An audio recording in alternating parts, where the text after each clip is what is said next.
Good morning, good afternoon, good evening. Welcome to Raven's Readings. I will be reading to you from The Tower Treasure. It's from 1927, the first in a series of Hardy Boy novels written under the pseudonym of Franklin W. Dixon.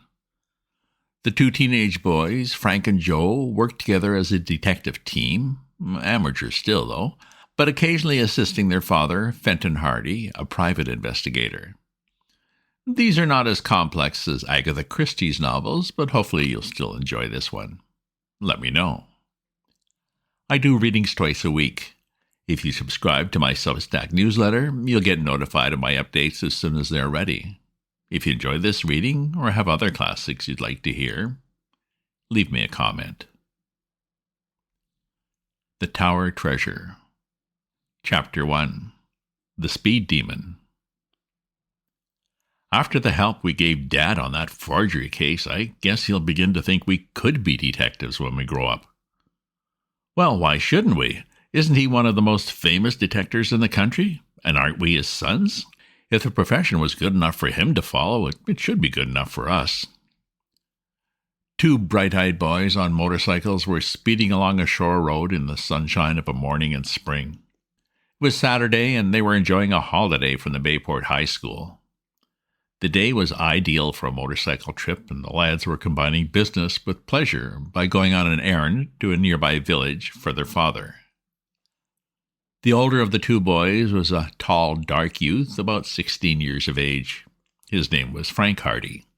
The other boy, his companion on the motorcycle trip, was his brother Joe, a year younger. While there was a certain resemblance between the two lads, chiefly in the firm yet good-humored expression of their mouths, in some respects they differed greatly in appearance. While Frank was dark, with straight black hair and brown eyes, his brother was pink-cheeked, with fair curly hair and blue eyes. These were the Hardy boys, sons of Fenton Hardy, an internationally famous detective who'd made a name for himself in the years he had spent on the New York police force, who was now, at the age of 40, handling his own practice. The Hardy family lived in Bayport, a city of about 50,000 inhabitants, located on Barmet Bay, 3 miles in from the Atlantic, and here the Hardy boys attended high school and dreamed of the days when they, too, should be detectives like their father. As they sped along the narrow shore road with the waves breaking on the rocks far below, they discussed their chances of winning over their parents to agreement with their ambition to follow in the footsteps of their father. Like most boys, they speculated frequently on the occupation they should follow when they grew up, and it had always seemed to them that nothing offered so many possibilities of adventure and excitement as the career of a detective. But whenever we mention it to Dad, he just laughs at us, said Joe Hardy. Tells us to wait till we're through school, and then we can think about being detectives. Well, at least he's more encouraging than Mother, remarked Frank. She comes out plain and says she wants one of us to be a doctor and the other a lawyer. Oh, what a fine lawyer either of us would make, sniffed Joe. Or a doctor either. We're both cut out to be detectives, and Dad knows it. Well, as I was saying, the help we gave him in the forgery case proves it. He didn't say much, but I bet he's been thinking a lot. Oh, of course, we didn't actually do very much in that case, Joe pointed out. Oh, but we suggested something that led to a clue, didn't we, said Frank. That's as much a part of detective work as anything else. Dad himself admitted he would never thought of examining the city tax receipts for that forged signature. It was just a lucky idea on our part, but it proved to him that we can use our heads for something more than to hang our hats on. I guess he's convinced all right, said Joe. Once we get out of school, he'll probably give us permission. Why, this is a good sign right now, isn't it? He asked us to deliver these papers for him in Willowville. He's letting us help him. I'd rather get in on a real good mystery, said Frank. It's all right to help Dad, but if there's no more excitement in it than delivering papers, I'd rather start in studying to be a lawyer and be done with it. Never mind, Frank comforted his brother. We may get a mystery all of our own to solve someday. Well, if we do, we'll show that Fenton Hardy's sons are worthy of his name. Oh boy, but I wouldn't give to be as famous as Dad. Why, some of the biggest cases in the country are turned over him. That forgery case, for instance. $50,000 had been stolen right under the noses of the city officials, and all the auditors and the city detectives and the private detectives they called in had to admit it was too deep for them. Yeah, then they called in Dad, said Joe, and he cleared it up in 3 days. Once he got suspicious of that slick bookkeeper whom nobody had been suspecting at all, it was all over but the shouting. Got a confession out of him and everything. It was smooth work, said Frank. I'm glad our suggestion helped him. The case certainly got a lot of attention in the papers. And yet here we are, said Joe, plugging along the shore road on a measly little errand to deliver some legal papers at Willowville. I'd rather be on the track of some diamond thieves or smugglers or something. Well, we have to be satisfied, I suppose, replied Frank, leaning farther over the handlebars. Perhaps Dad may give us a chance on a real case sometime soon. Sometime? I want to be on a real case now. The motorcycles roared along the narrow road that skirted the bay. An embankment of tumbled rocks and boulders sloped deeply to the water below, and on the other side of the road was a steep cliff. The road itself was narrow, although it was wide enough to permit 2 cars to meet and pass, and it wound about in frequent curves and turnings. It was a road that was not often traveled, for Willowville was only a small village, and this shore road was an offshoot of the main highways to the north and the west. The Hardy boys dropped their discussion of the probability that someday they would become detectives, and for a while they rode on in silence, occupied with the difficulties of keeping to the road. For the road at this point was dangerous, very rough and rutty, and it sloped sharply upwards so that the embankment leading to the ocean far below became steeper and steeper. I shouldn't want to go over the edge around here, remarked Frank as he glanced down the rugged slope. It's 100-foot drop, said Joe. You'd be smashed to pieces before you ever hit the shore. I'll say, it's best to stay in close to the cliff. These curves are bad medicine. The motorcycles took the next curve neatly, and then the boys confronted a long, steep slope. The rocky hills frowned on one side, and the embankment jutted far down to the tumbling waves below, so the road was a mere ribbon before them. Once we get to the top of the hill, we'll be all right. It's all smooth sailing from there to Willowville, remarked Frank as the motorcycles commenced the climb. Just then, above the sharp put-put of their own motors, they heard the high humming roar of an automobile approaching at great speed. The car was not yet in sight, but there was no mistaking the fact that it was coursing along with the cutouts open and with no regard to the speed laws. What idiot is driving it like that on this kind of road? Exclaimed Frank. They looked back. Even as he spoke, the automobile flashed into sight. It came around the curve behind, and so swiftly did the driver take the dangerous turn that 2 wheels were off the ground as the car shot into view. A cloud of dust and stones arose, and the car veered violently from left to right, and then it roared at headlong speed down the slope. The boys glimpsed a tense figure at the wheel. How he kept the car on the road was a miracle, for the racing automobile swung from side to side. At one moment it would be in imminent danger of crashing over the embankment down to the rocks below, and the next instant the car would be over on the other side of the road, grazing the cliff. "You'll run us down," shouted Joe in alarm. "The idiot!" Indeed, the position of the 2 lads was perilous. The roadway was narrow enough at any time, and this speeding car was taking up every inch of space. In a great cloud of dust, it bore directly down on the 2 motorcyclists. It seemed to leap through the air. The front wheels left a rut, and the rear of the car skidded violently about. And by a twist of the wheel, the driver pulled the car back into the roadway again, just as it seemed about to plunge over the embankment. It shot over toward the cliff, swerved back again in the middle of the roadway, and then shot ahead at terrific speed. Frank and Joe edged their motorcycles as far to the right of the road as they dared. To their horror, they saw that the car was skidding again. The driver made no attempt to slacken speed. The automobile came hurtling toward them. End of chapter. Chapter 2. The Stolen Roadster. The auto's brakes squealed. The driver of the oncoming car swung the wheel viciously about. For a moment it appeared that the wheels would not respond, and then they gripped the gravel, and the automobile swerved and shot past. Bits of sand and gravel were flung about the two boys as they crouched by their motorcycles at the edge of the embankment. The car had missed them only by inches. Frank caught a glimpse of the driver, who turned about at that moment, and in spite of the speed at which the automobile was traveling, and in spite of the perils of the road, showed us something they could not catch at them, and shook his fist. The car was traveling at too great a speed to enable the lad to distinguish the driver's features, but he saw that the man was hatless, and they had a shock of red hair blowing in the wind. Then the automobile disappeared from sight round the curve ahead, roaring away in a cloud of dust. "A roadhog," gasped Joe as soon as he'd recovered from his surprise. "He must be crazy," Frank exclaimed angrily. "Why, he might have pushed us right both over the embankment."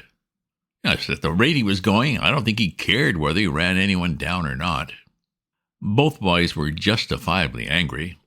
On such a narrow, treacherous road, there was danger enough when an automobile passed them traveling at even a reasonable speed, but the reckless and insane driving of the red-headed motorist was nothing short of criminal. "If we ever catch up with him, I'm going to give him a piece of my mind," declared Frank. Not content with almost running us down, he had to shake his fist at us. "Roadhog," muttered Joe again. "Jail is too good for the likes of him. If it was only his own life he endangered, it wouldn't be so bad. Good thing we only had motorcycles. If we had been in another car, there would have been a smash-up, sure." The boys resumed their journey, and by the time they had reached the curve ahead that enabled them to see the village of Willowville lying in a little valley along the bay beneath them, there was no trace of the reckless motorist. Frank delivered the legal papers his father had given him, and then the boys had the rest of the day to themselves. "It's too early to go back to Bayport just now," said Joe. "What say we go out and visit Chet Morton?" "Oh, good idea," agreed Joe. "He's often asked us to come out and meet him. Well, hopefully we can get him at home." Chet Morton was a school chum of the Hardy boys. His father was a real estate dealer with an office in Bayport, but the family lived in the country, about a mile from the city. Although Willowville was some distance away, the boys knew of a road that would take them across country to the Morton home, and from there they could return to Bayport. It would make their journey longer, but they would have the pleasure of visiting their chum. Chet was a great favorite with all the boys, not the least of the reasons for his popularity being the fact that he had a roadster of his own, in which he drove to school every day and with which he was very generous in giving rides to his friends after school hours. The Hardy boys drove along the country roads in the spring sunlight, enjoying the freedom of their holiday as only boys can. When they had reached a culvert not far from the Morton place, Frank suddenly brought his motorcycle to a stop and peered down into a clump of bushes in the deep ditch. "Somebody's had a spill here," he remarked. Down in the bushes lay an upturned automobile. The car was a total wreck and lay bottom upwards in a mass of tangled junk. "Must have been hitting an awful clip to crumple up like that," Joe commented. "Perhaps there's someone underneath. Let's go and see." The boys left their motorcycles by the road and went down to the wrecked car, but there was no sign of either driver or passengers. "If anyone was hurt, well, they've been taken away by now," said Frank. "Let's go. We can't do any good here." They left the wreckage and returned to the road again, resuming their journey. "I thought at first it might be our red-headed speed fiend," said Frank. "Well, if it was, he was sure lucky to get out of it alive." The boys gave little further thought to the incident, and before long they were in sight of the Mortons' house, a big, homelike, rambling old farmhouse with an apple orchard at the rear. When the boys drove down the lane, they saw a figure awaiting them at the barnyard gate. "That's Chet," said Frank. "Well, I'm glad we found him at home. I thought he might have gone out in the car." "It is strange," Joe agreed. "On a holiday like this, he doesn't always stay around the farm." As they approached, they saw Chet leave the gate and come down the lane to meet them. Chet was one of the most popular boys at the Bayport High School, one reason for his popularity being his unfailing good nature and his ability to see fun in almost everything. He was full of jokes and good humor and was rarely seen without a smile on his plump, freckled face. But today the Hardy boys saw there was something wrong. Chet's face had an anxious expression, and as they brought their motorcycles to a stop, they saw that their chum's usually cheery face was clouded. "What's the matter?" asked Frank as their friend hastened up to them. "You're just in time," replied Chet hurriedly. "You didn't meet a fellow driving my Roadster, did you?" The brothers looked at each other blankly. "Your Roadster? We'd recognize it anywhere." "No, we didn't see it," said Joe. "What's happened?" "It's been stolen." "Stolen?" "Yes. An auto thief stole it from the garage not half an hour ago. He just went in as cool as you please and made away with the car. The hard man saw the Roadster disappearing down the lane, but he supposed I was in it, so he didn't think anything of it. Well, then he saw me out in the yard a little while later, so he got suspicious, and, well, the Roadster was gone." "Wasn't it locked?" "That's the strangest part of it," said Chet. "The car was locked, although the garage door was open. I can't see how he got away with it." "A professional job," commented Frank. "These auto thieves always carry scores of keys with them. But we're losing time here. The only thing is to set out in pursuit and to notify the police. The hard man didn't see which way the fellow went, did he?" "No." "There's only the one road," said Frank, "and we didn't meet him, so he must have taken the turning to the right at the end of the lane." "We'll chase him," said Joe. "Climb onto my bike, Chet. We'll get the thief yet." "Oh, wait a minute," cried Frank suddenly. "I have an idea. Joe, do you remember that car we saw wrecked in the bushes?" "Sure." "Perhaps the driver stole the first automobile he could lay his hands on after the wreck." "What wreck was that?" asked Chet. The Hardy boys told him of the wrecked car they'd found by the roadside. It had occurred to Frank that perhaps the smash-up might have occurred just a short while before, and the driver of the wrecked car had resumed his interrupted journey in a stolen automobile. "It sounds reasonable," said Chet. "Let's go and take a look at this wreck. We can get the license number, and that may help us find the name of the owner." The motorcycles roared as the three chums set out back along the road toward the place where the upturned automobile had been seen among the bushes. The boys lost no time in reaching the place, for they realized that every second was precious, and the longer they delayed, the greater was the advantage to the car thief.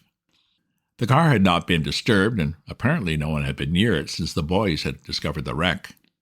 They parked their motorcycles by the roadside and again went down into the bushes to examine the wrecked car. To their disappointment, the car bore no license plates. "That looks suspicious," said Frank. "It's more than suspicious," said Joe, who had withdrawn a little to one side and was examining the automobile from the rear. "Don't you remember seeing this car before, Frank? It didn't occur to me until you mentioned the matter of license plates." "I have been wondering if this isn't the same car that passed us on the shore road at the curve," replied Frank slowly. "It is the same car. There's no doubt about it in my mind. It didn't have a license plate. I noticed at the time, for I wanted to get the fellow's number. And it was a touring car of the same make as this." "Well, you're right, Joe. There's no mistake. The red-headed driver came to grief in the ditch, just as we said he would, and then he went on to the nearest farmhouse, which happened to be Chet's place, and stole the first car he saw. The busted car was the one the fellow was running who nearly sent us over the cliff," Joe declared. "And it's 10 chances to 1 that he's the fellow who stole Chet's Roadster. And he's red-headed. We have those clues anyway." "And he went on past our farmhouse instead of turning back the way he came," cried Chet. "Come on, fellows, let's get after him. There was only a little bit of gas on the Roadster anyway. Perhaps he stalled by this time." Thrilled with the excitement of the chase, the boys clambered back onto the motorcycles, and within a few moments a cloud of dust rose from the road as the Hardy boys and Chet Morton set off in swift pursuit of the red-headed automobile thief. End of chapter, and end of episode. Well, right into the action and a mystery. Who is this mysterious car thief? What is he running from? If you subscribe to my newsletter, you'll get notified of my updates as soon as they're ready. If you enjoyed this reading or have other classics you'd like to hear, leave me a comment. Check out my other posts on my Substack at ravensview.substack.com. And remember to share this with your friends. Ta-ta for now.